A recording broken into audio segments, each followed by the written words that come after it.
YouTuber Emmy Speens has called for Kotaku supporters to get militant because she wants them to push gamers out of her spaces. Not only does she call for this, she calls it a threat. But then when it is described as a threat, she says she didn't make a threat. You literally can't make this up. But before we get to this, I'd like to ask you, please hit that subscribe button, hit that bell for notifications so you don't miss any of our future videos here at the Trent Report. Wrote this up over at thatparkplace.com this morning.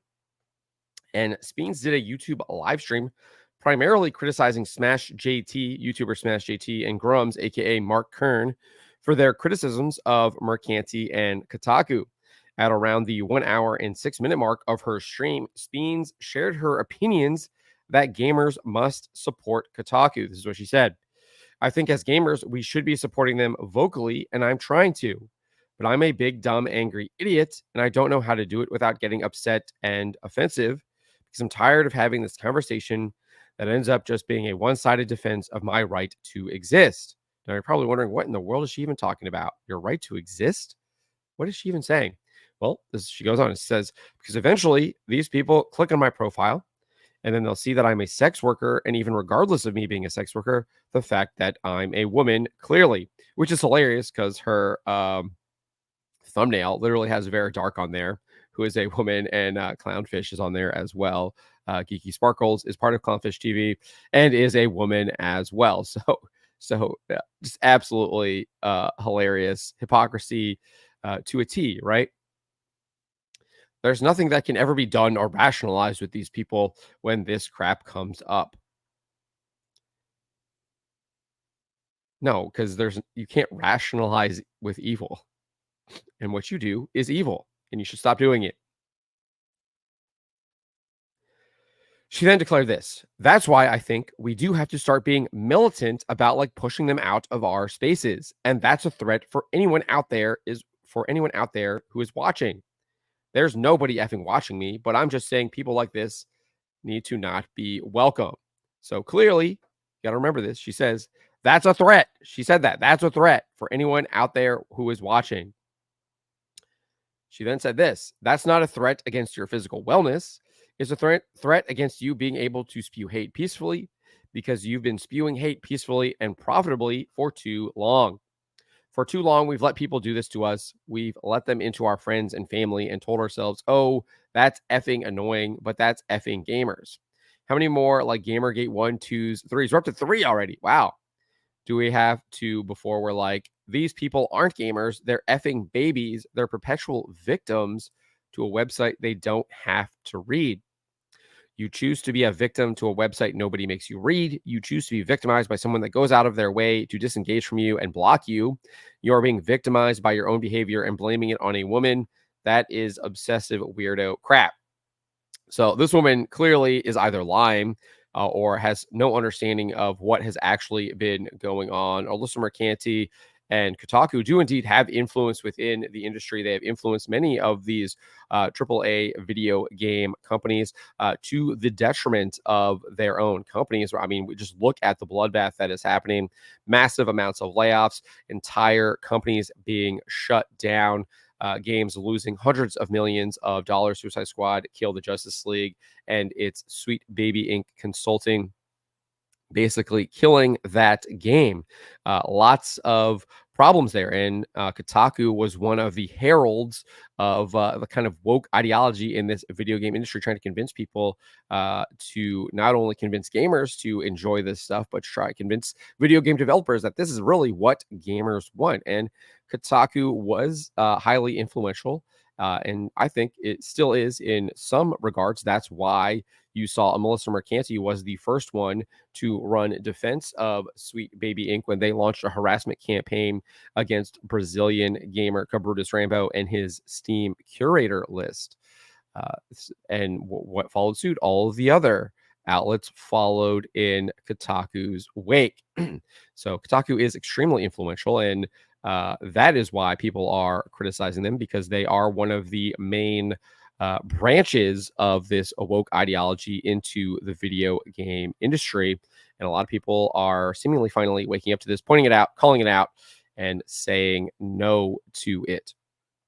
So that is one of the big reasons why people are criticizing this. It's not because they are victims. That doesn't even make any sense. Like if you're a victim to Kotaku, why would you be calling them out and saying that they're garbage? It's just it doesn't make any sense whatsoever. But like she said, you can't rationalize with these people because when you're trying to rationalize with them, you're trying to rationalize with evil, and evil doesn't have any kind of rationalization to it. It wants to destroy you. That's all it wants to do. So the idea that people criticizing Kotaku are perpetual victims is ridiculous. It, like, doesn't even make any sense. You're literally fighting against it. You're not a victim of it. Let's go on here. She then goes on to accuse Grums, Smash JT, and their supporters of the stereotypical ists and phobes. She says, "You are reposting transphobic memes. You are bringing up that she's a sex worker, obviously referring to Mercante at every turn. You're being so weird about everything. We can see it." No, they're pointing out like how degenerate and evil this stuff is that they are pushing. That is not weird. That is actually being true and just, and pointing out that you must reject this stuff. Uh, she then defended Mercante messaging Smash JT's wife regarding his various YouTube videos, commenting about Mercante's comments, as well as his petition to get Kotaku shut down. Mercante informed Smash JT earlier this month. You can see it right here to the bottom. It's a little bit hard to read. But I have the transcription up here. Anyway, I found your wife's Facebook and asked what she thinks about the father of her children harassing a woman online and laughing when she shares that someone they're supporting has been threatening to kill them for weeks. So, just to provide some context on that, there's a guy who basically supported Smash JT's petition to end Kotaku. He retweeted that, and he had a thumbnail that was a little bit overboard. And I think he actually did adjust it and switched it. But I don't know anything else about her claim that this person was threatening to kill them for weeks. She hasn't provided any evidence of that because, of course, they never do. But it looks like it was just something kind of innocent, and he did indeed change it. And Smash GT, I think, actually undid his quote tweet, or deleted his quote tweet of that person as well once he saw how Mercante was using it as a weapon against him. As far as him criticizing Mercante and Kotaku, and then her claiming that's harassment by making YouTube videos, that's utterly ridiculous.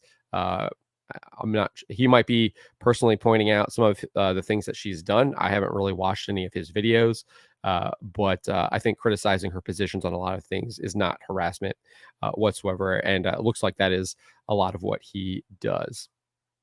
But this is what Speens said in reaction to this. He says, "Your wife should know because your children are a factor in her mind.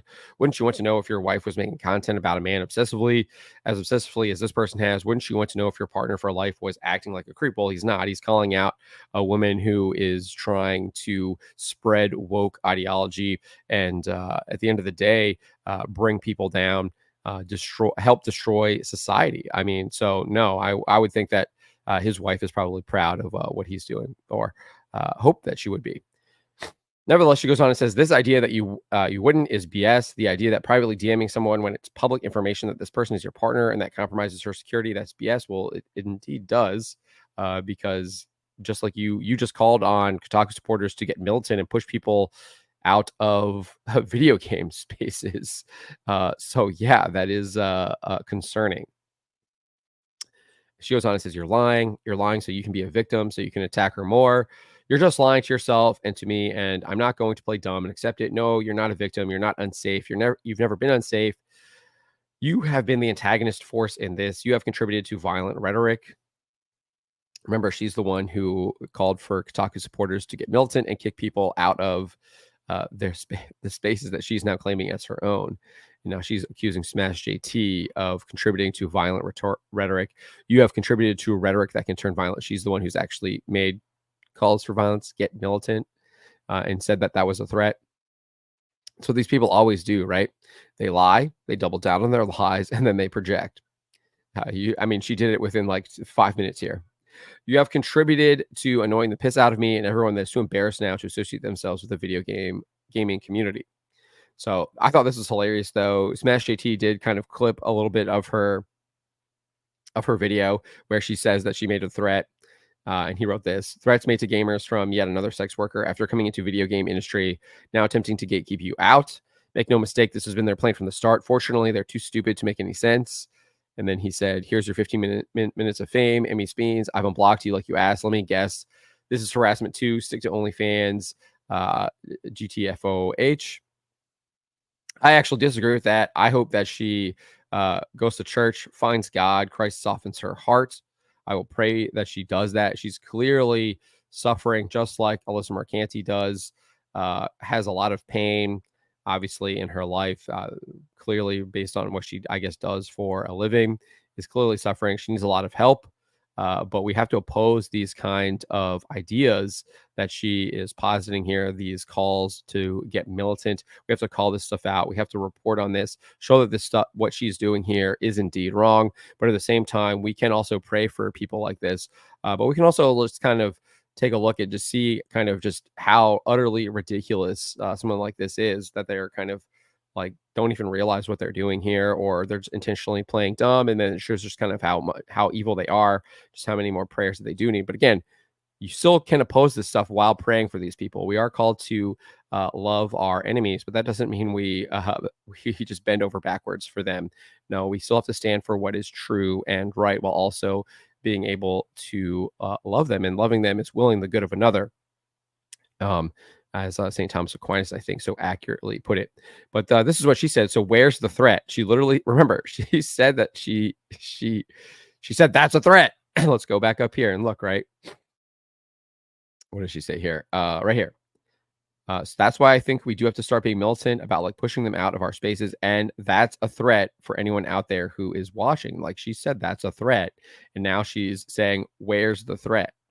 I even said multiple times in the video, I predict he's going to pretend to be threatened to his audience, even though I'm clearly not threatening him. LOL. Except that's exactly what you did. You did issue a threat. You said that you issued a threat. You used the word threat. And now you're trying to deny it. Like I said, they lie, they double down, and then they project 3 laws of the social justice warrior, 3 laws of the wokest, and clearly is undefeated. It still applies. Great book if you haven't read it, by Vox Day. It is titled SJWs Always Lie, Taking Down the Thought Police. And he has the 3 laws of the SJWs laid out in there and explains them very well.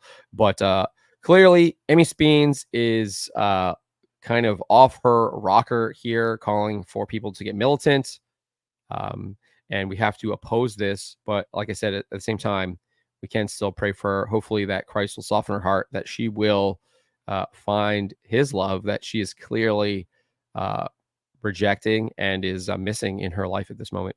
But let me know what you guys make of this. Let me know in the comments below. Remember to always be charitable, but to always speak the truth.